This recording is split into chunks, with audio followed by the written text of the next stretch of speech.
Welcome to the second video for the Romans study for small groups online. We're going to be looking at Romans chapter 1 verses 1 through 7 today. If you haven't taken the time to read that already, go ahead and pause this video and read through it.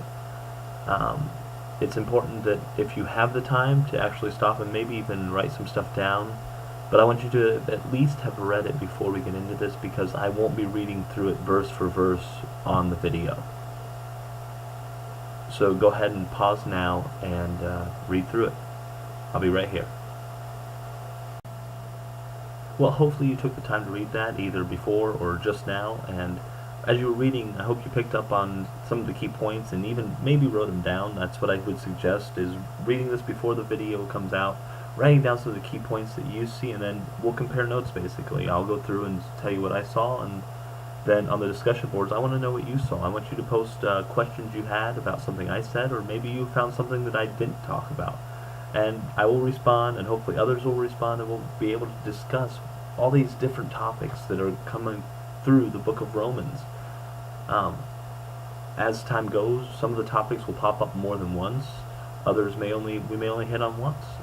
There might be discussions that we take to another piece of the discussion board because we're talking about something outside of Romans even.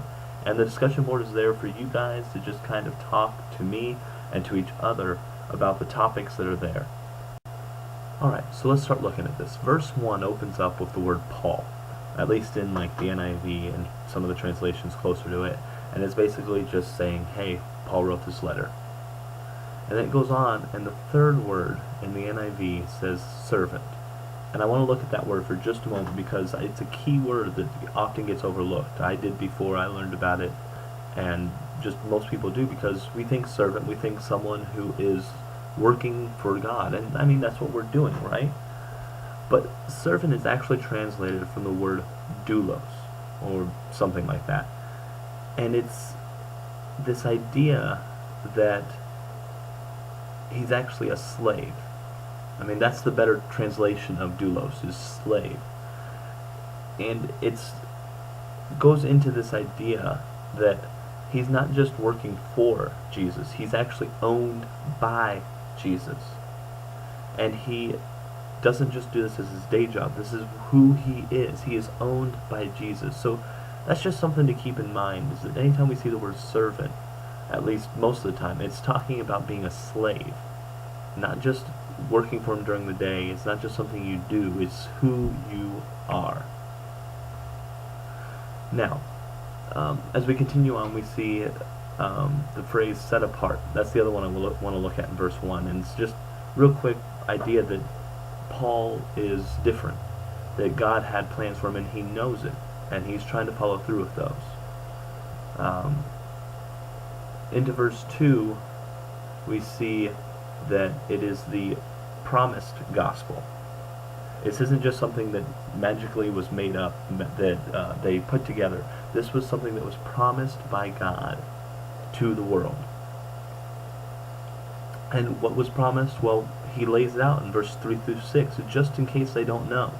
And the biggest thing in that is that he says that it is by the power of the resurrection. The actual phrase is appointed the Son of God in power by his resurrection from the dead, Jesus Christ our Lord. And that's interesting. It's just cool actually, because it's basically saying that Jesus is who he says he is because of the resurrection. That's where the power of Jesus comes from. If he had done everything else and had not been raised from the dead, he would have just been a good teacher. He just would have been a dead person. But because he was raised from the dead, his church is growing. And that's what Paul wants them to see, is that he wants them to know that they are serving someone who was raised from the dead in power and was made the Son of God. Was the Son of God before, but it's obviously the Son of God because he was raised from the dead. Now we come to the part I really want you to look at, verse 5. This is where, to me, the biggest key that we can pull out of this verse for us today is at. And I'm going to read it to you. It says, "Through him we received grace and apostleship to call all the Gentiles to the obedience that comes from faith for his name's sake. When we look at that, we might be thrown off by one word, and that's the word I want to focus on because it's what makes the meaning of verse 5 really come to life, and it's apostleship. And you might be thinking, hey, I'm not an apostle. It depends on the definition of apostle. Most times when we use the word apostle, we are talking about the 12 and Paul, the people that were first called, that were literally called by Jesus to start the church. But if we look at Webster's definition for apostle, it says one sent on a mission. So really what he's saying there is that through him we received grace and our mission. And then he says to call all the Gentiles to obedience that comes from faith for his name's sake. He's saying that it is our job, it is our mission to go out and reach the people of the world for Jesus. And then verse 6 after that just basically says, you're some of those people who have already been reached. So if we look at verse 5, it is really this like restating of the Great Commission in Matthew chapter 28. Right there at the end, verses 16 through 20, I believe. And what I want you to see is that Paul is basically saying, hey, you received the gospel, you should be spreading the gospel. That is part of who you are supposed to be.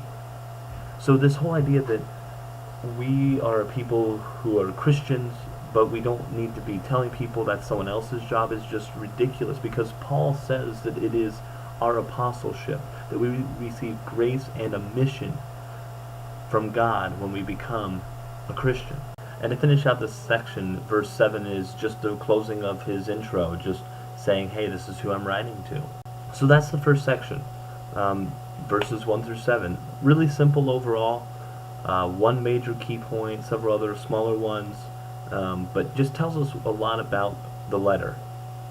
He's writing to a people who already know the gospel, and people who he's obviously is very affectionate for, because he goes to great lengths to greet them. This isn't just a hey, blah blah blah, that's my letter. This is a very in-depth introduction for the letter.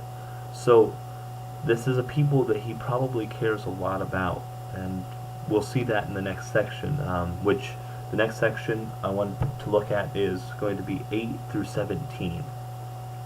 We'll go through that on Tuesday. Read it beforehand. If you want to start discussion about it beforehand even, by all means, go ahead. If nothing else, you'll hear from me then. Later, guys.